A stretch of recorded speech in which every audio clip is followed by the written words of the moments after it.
Right, we are back. Second weekly vlog. I made a promise. I've stuck to it with the video timeline. That's almost unheard of. I'm still printing, madly printing. It's going now over there as well.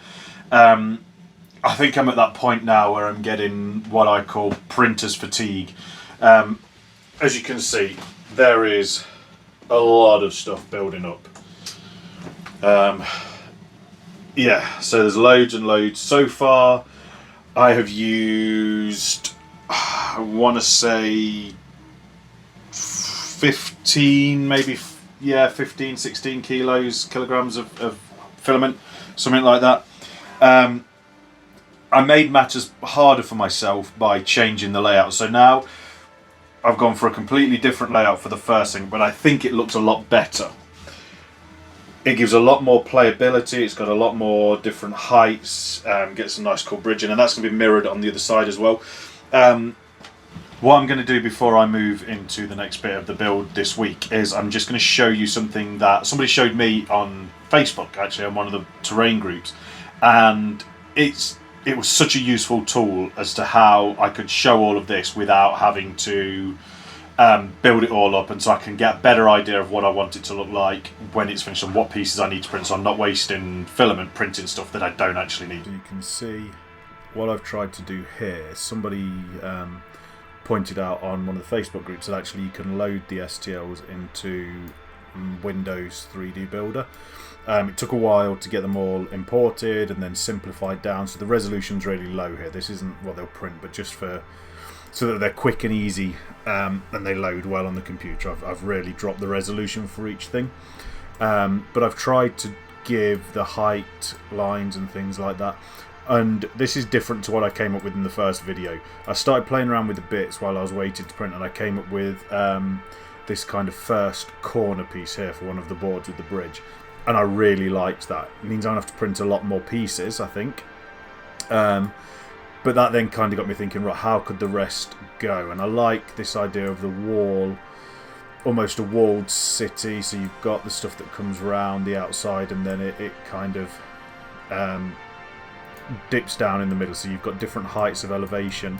I think there's really nice, heights across the board. You've got in the distance there, you've got the two little corner pieces. That will give some height from there. You've got the two bridges going across as well, which will give some height.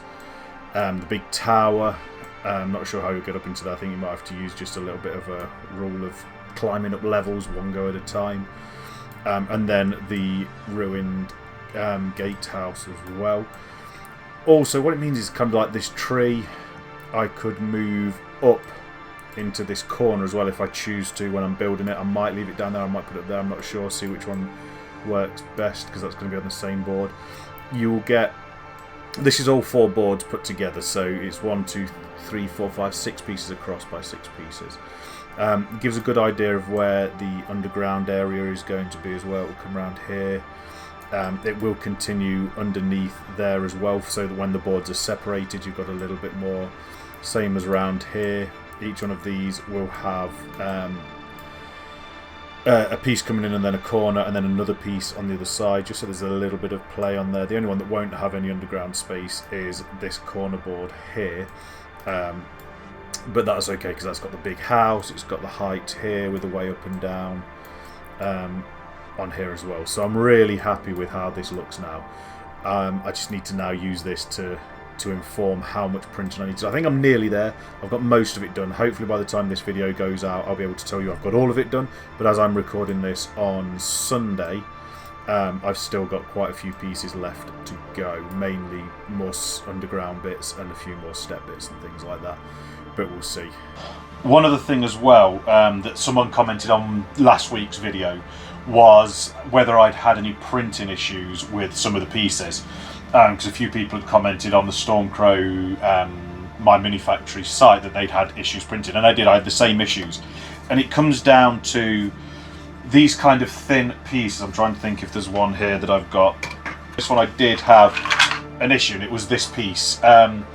When it's printing up, because this print's coming out, I'm just trying to figure out how it comes out. As it's printing up, you've got 2 separate pieces here, so this bit prints up and then this bit prints up. And these bits, before they get to the bit where they join, they just kept getting knocked off the printer, and it was driving me absolutely mad. I wasn't sure, this has to be some sort of flaw with the system. But actually it's something that they've recognised, and I didn't realise until I looked down in the comments on the My Mini thing, and there are these helper files. And these are just little angled things.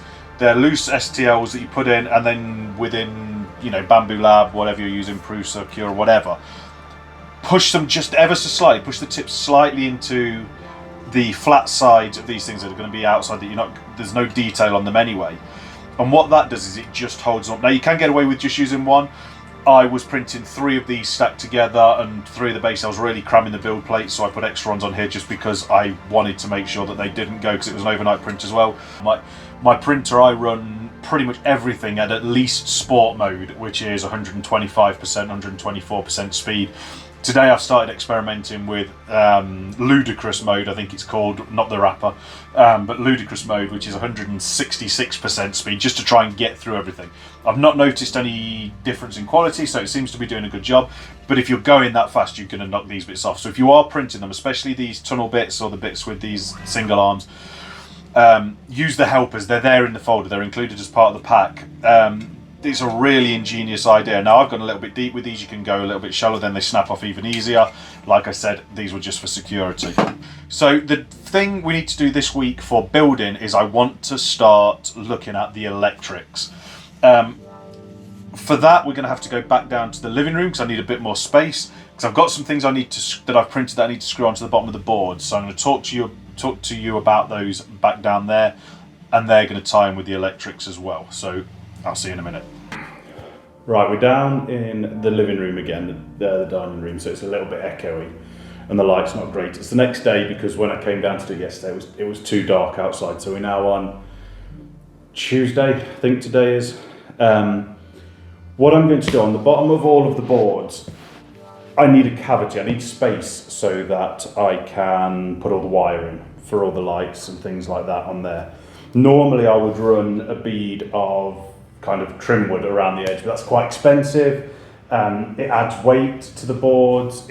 When I get them in and out of the boxes, it's hard to get my fingers underneath to pick them up and end up ripping the boxes or damaging the boards. So I've 3D printed. I designed these in Tinkercad, and I've 3D printed a load of things that can go in the corners and then in the middle. And to help, I've marked the centre points on the edges, diagonal lines just to give me a centre point for in the middle, so I can line all that up. And what I will do is I'll go around and I'll just screw some holes, put these in. With these edge pieces, what I've done is I've designed them with a 12mm hole in the middle. And that is because I want to use these, if I can get the camera to focus. So these are magnetic 2-pin connectors. So when you put them together, they clip in place, they make that connection, and then I can solder wires onto the back. I want each board to be lit up on its own. So each board is going to have a USB-C connector somewhere that I can plug a power bank into, and that will power that one board.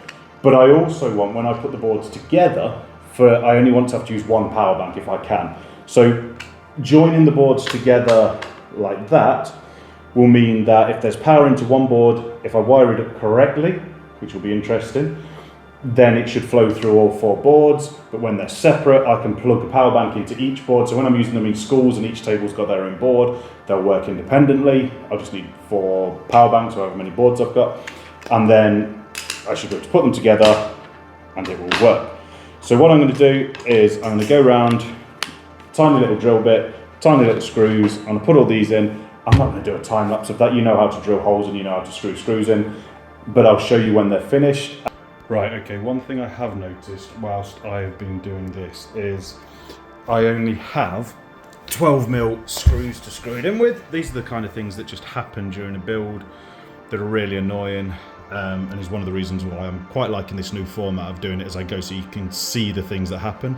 And what I've realised is the screws are 12mm, the wood is 9mm, and there's only about 1mm of plastic, so the screws are coming through on the other side. which is going to be a problem later on. But what I'm going to do is because I want to get this video out and the new screws aren't going to arrive until tomorrow, which will be too late, I'm screwing all of these down now so that I can get it all in place, and then what I'll do is when the new screws arrive, I'll just swap them out for some 8mm screws that I've ordered that are coming in a couple of days.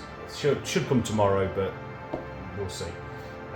So yeah, I'm going to go through with these and then we'll put the new ones in afterwards. These are just things that happen. Get on with it.